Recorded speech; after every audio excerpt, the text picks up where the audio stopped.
I do want to talk to you a little bit about, the elephant in the room. We got to talk a little bit about COVID-19 and how it's impacting your business, publishing, all of that good stuff. And I was going to tease him. What the heck? We're here. Let's talk about it. Sure. How has that impacted you so far? And knowing that nobody knows everything, how do you foresee that impacting publishing as a whole? Yeah, it's been a wild ride. I was actually in the process of making the decision about whether or not to start working from home uh, permanently going forward. And then COVID-19 happened, our office closed, and here I am in my new Decision home made. office. Yeah, decision made. I thought it would be incredibly easy. In some ways, that's borne out. In some ways, it hasn't. I miss the camaraderie of going in and having conversations with my colleagues. We still see each other at least 3 or 4 times a week. We have Zoom calls with everybody where we talk about what's happening and check in. We talk about all of our submissions. But it's publishing is such an industry of relationships, and I think something is lost when you don't have the face-to-face element. And Zoom calls and phone calls, they can replace a lot, but they can't replace everything. And there's that sort of that intangible piece that is difficult for me, that I feel a little adrift without having, my lunches with editors to check in and sort of see where people are. It feels a little more impersonal than it has in the past. That said, we're very lucky. We've been able to manage all of our computer systems, all of our databases, so that everyone can access just about everything from home, and transitioning the financial part of our jobs into the work from home space was the hardest. And I think it seems to have been the hardest for publishers as well.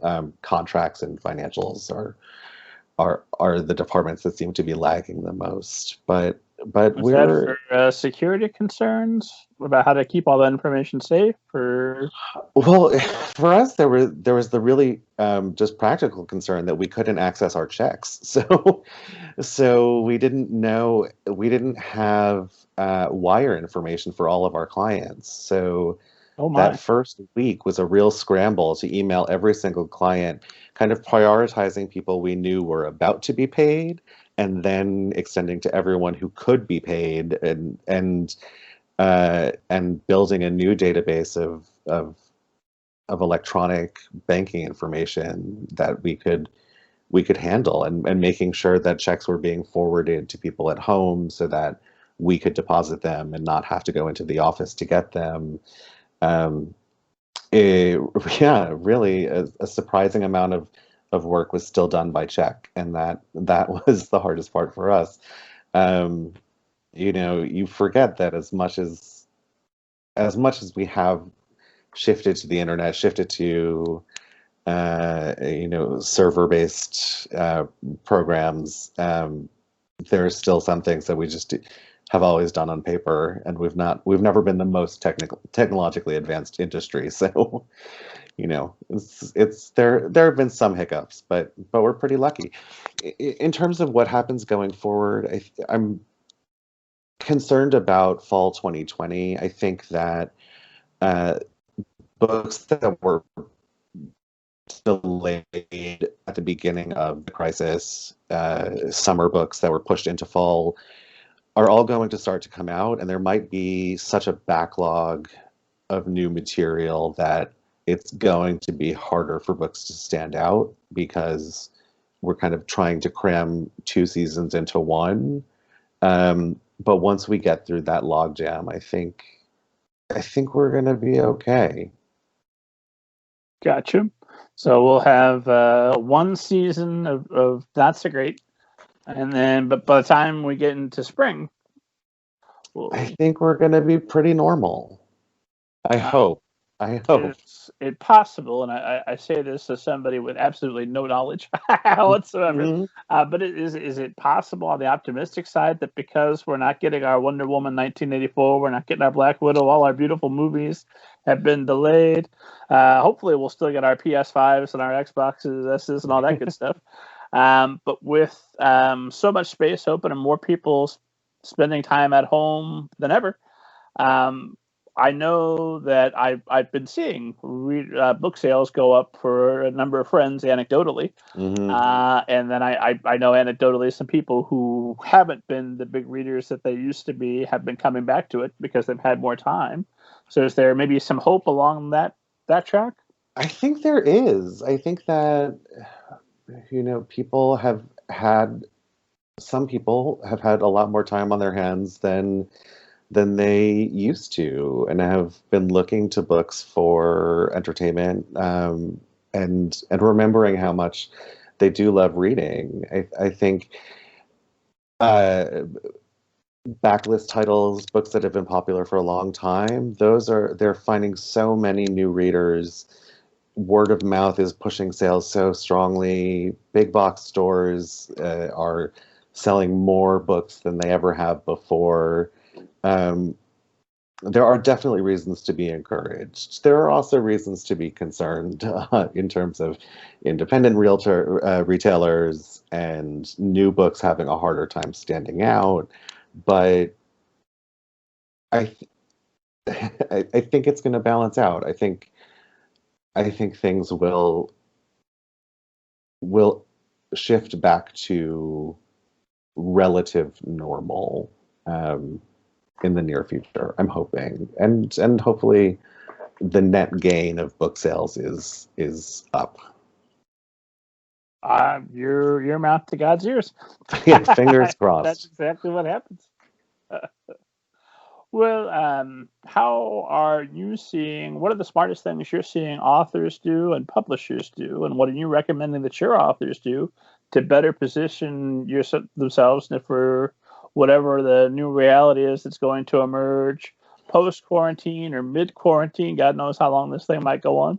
Yeah, I think that what's been really important is for people to manage themselves and make sure they're not overcommitting to, especially to social media. I think it can be deadly if you let it take over your life. The stress of being on and feeling like you're always selling can be too much. But on the other hand, we're seeing so many bookstore events that are better publicized, better attended, than they ever were in real life. And there's something really inspiring about how many people are showing up to book launches at independent bookstores that may not even be anywhere near them. I know that the Astoria Bookshop, which is my local indie, only 3 blocks from home, is doing 3 or 4 major events a week that are fueling a lot of sales and reaching a lot of people. So I think finding those retailers, finding whoever is working on new festivals, new um, or old festivals that are finding new ways to be done this year. I think uh, I've been really inspired by the amount of effort being put into new ways to share information, whether it's um, Las Musas is an organization that's putting together the first ever next in kids publishing festival for this December. That's one that was just announced yesterday, so it's at the top of my mind. But we're seeing so much content being shared online, and I don't think it's taking authors longer to participate. It's just it's just sort of shifting what's expected.